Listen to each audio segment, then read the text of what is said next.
The National Indian Youth Council, mostly young, urban Indian college students, spearheaded an occupation of Alcatraz Island. In the name of treaty rights, they were ready to trade in their books for handcuffs. The Alcatraz occupation was started by people at NIYC and also Indians of all tribes. John Trudell and other people who grew out of those movements, Sid Mills, other people from New York State who were very instrumental in treaty rights activities in their own areas, also started the events that led to the takeover at Alcatraz. Their proclamation cited 1868's Fort Laramie Treaty. Surplus or out-of-use land, such as the Rock, was to be returned to the native people from which it was acquired. The very public activities, such as the takeover of Alcatraz, they woke people up. And they gave people courage because there were a lot of people who knew things were terribly wrong and who were really suffering in the communities and at home, and who weren't able to do anything about it or who were afraid to do anything about it. But freedom and resistance are really catching and inspirational. Before the occupation was over, President Nixon signed a bill returning 48,000 acres of land to the Teos Navajo Nation. This concession begged the question, what exactly is the nature of this relationship between the federal government and Indian tribes? What is an Indian tribe? The Indian tribe is a sovereign nation, a government, a separate political entity. If people just think of Indian treaties, which most of them are familiar with, they'll realize that treaties are made between nations. When the founding fathers began treating with the native nations, that's the basis of recognition by the federal government. They understood that they were dealing with nations, and they were dealing with nations who could secure their future and who would, in their models of confederation and inherent sovereignty and democracy, be the models for the United States. I still feel that I have an obligation, if not a duty, to challenge this government for what it did to me and to thousands of other Native peoples in America. Because we have a right to the pursuit of happiness. In 1972, the American Indian movement sponsored a cross-country caravan that ended on the steps of the Bureau of Indian Affairs' national headquarters. They called it the Trail of Broken Treaties. The government didn't say in 1972 or 73 or 74, they say, okay, we'll honor them. They have never said that. They have never said we'll honor these treaties.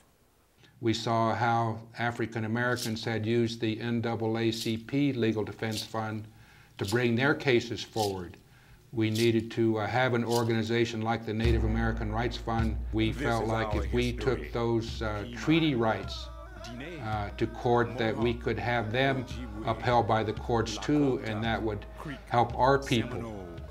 Activists in the Indian struggle for sovereignty took a cue from the African Americans' movement towards equality and empowerment.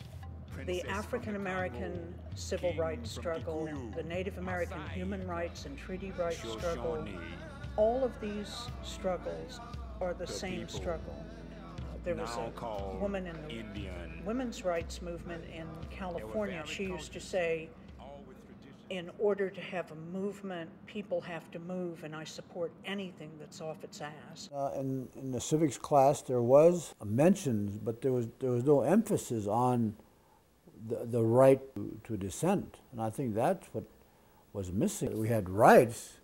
We had a right to vote. We had a right to this, whatever. We were never instructed. We were never told that we also had a right to dissent. We had a right to protest, and I think it was wrong. I mean, it's a wrong way to teach about your civil liberties. We lived through what we lived through. We had to go through fire to come out on the other side. When we do our Sundance, for example, our Cheyenne Sundance, there's an instruction at the end. You can't conclude the Sundance without jumping in the clear blue stream. And I feel that we've been through a lot of fire. We've been through a lot of sacrifice. We've been through a lot of ceremony. And now we're in the clear blue stream. Today, Dennis Banks still organize AIM's field operation and the Longest Walk, a cross-country caravan to promote healing of both humans and Earth. He operates out of his home on his birthplace of Leech Lake Indian Reservation. We started developing a small business about making maple syrup, tapping the trees, utilizing the resources up here. So that's how I do survive today. I still go out and speak a little bit. It enables me and allows me to be here with my grandchildren and my children. But that was why I came back. And I wanted to spend the rest of my time before I go to the spirit world.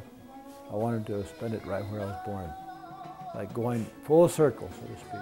We're sitting right now inside one of 3 facilities of the National Museum of the American Indian, doing what we envisioned in 1967, a facility that would be right in front of the Capitol, so the policymakers would have to look at us all the time and understand that we're still here and that we still have needs and that we still have very important things that the country owes us and that we are able to do for the country.